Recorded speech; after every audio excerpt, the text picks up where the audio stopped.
Ingon sila, maho-maho daw ang mga babae. Ang kunon man nato o dili, tinuod jud na og natural lang na. Pero what if makabanasab kag sama sa ako ang partner karon?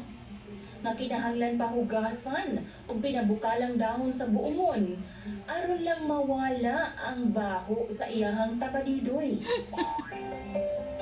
Tawagan na lang po ninyo sa pangalang Faith. Samtang ang akong bana, itago na lang po nato sa pangalang Anthony. Magtuig pa mi nga kasal sa ako ang bana DJ Sam? O gaabot ba? Kani naging ato ang pagkakonserbatibo. Maong bago ko nagpalabot niya, di-make sure gid nako nga tied og kasal naming duha. Mali man, pero karon pa nako na-realize na somehow, naa-jud ay advantage ang mag-una-una mo. Kay ugaling man, dili nimo mauyunan or naa kay ma-discover sa iya ha, doon pa'y chance na bulagan siya. Pangit man paminawon, pero ingon sa hapit na ko magmahay ani akong kaminyoon karon na DJ Sam. Tuig 2022, nagkauyabing duha ni Anthony.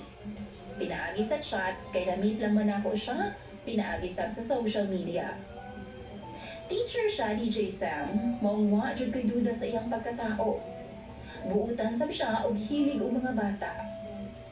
Kani atong uyab pa mi, napansin ako siya nga naa jud siya di kaaya-ayang amoy. Pero ginabaliwala lang nako, kay syempre lalaki gud siya.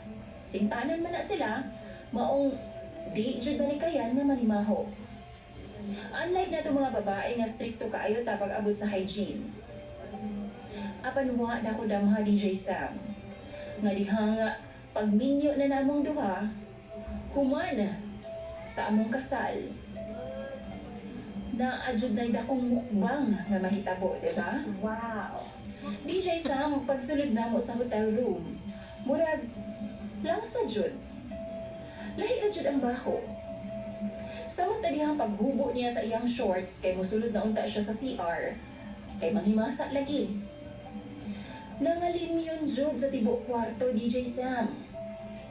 Panik-ati ko og paduol niya, og na ako nuhay ko'y gipunit sa salog para lang jud ma-confirm nga dito sa iyang lower part gikan ang baho. Tinuod jud DJ Sam, naa jud sulod sa iyang shorts ang baho. Bahog patay jud siya. Abi pa gani na akong nakainit siya sa iyang shorts sa DJ Sam tungod sa amo ang long day.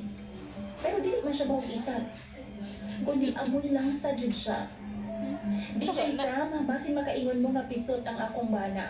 Pero dili, tuli kaayo siya. Napansin ako nga bisan manghimasa siya DJ Sam, maagihapoy baho. Actually, ipangutana dyan ako siya ni atong tungura. Naging honest ko sa iya ha, kay asawa naman ko niya. Ug ni-confess ko siya nako DJ Sam, nga naagitoy amoy ang iyahang tabadidoy. Kay naa daw siya'y tuway. Wala akong masayod ana ang kondisyon na DJ Sam. Basta akong tinuod lang, baho gintaan siya. O aron dili siya ma-offend ni atong gabi una, ipagbigyan ako siya. Pero once lang, kaya pati iyang lawas ni DJ Sam, halos dili po na ako maantos. Maagid po baho. After sa one round, natulog naming duha. O pagkaugma sayo sa buntag, giagda na dahil na ako siya nga manguli nami. Kay di na dyan ako matake ang tanan DJ Sam sulod sa room. Ikabuhi na ko. Pag uli na mo, nangita dayon kong buongon. O nag-init kong tubig tapos gibutangan ako mga dahon aron nga muhumot. Gibutngan po na akong tawas DJ Sam tapos gipaligo na ako sa iya. O gipasabon na ko siya pag-ayo. Saka na ko nakipag-umbatan niya. Pero taod-taod, musingaw ra pod ang iyang baho DJ Sam og balik. Gikapoy na kong init og tubig. Pero sige na lang, balag maupaw ang buongon na mo sa mga silingan kaysa naman mamatay ko sa kabaho niya. Ipinahansab na ko siya DJ Sam nga once or twice lang ni nga mag-ana-ana a day. Kani atong pag-upangin ninyo. Apan karon nga nagadugay mi, hapit na mi magtuig na ninyo, hasulan ako nga maglaga og buongon. Mao nga once or twice a week na lang. ginabuhat na mo ng butanga. DJ Sam, lately, gangyo siya nako. Pero dili na nako siya ginapagbigyan kay baho lagi. Giagni nako siya nga magpa-check up pero dili pud siya kay maulaw daw siya.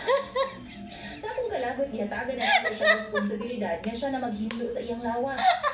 Kung gusto siya ana-ana, maghinlo siya sa iyang lawas kay kapoy pud ko gikan sa trabaho. Inis masabtan ko niya DJ Sam. Nanluod naman noon siya.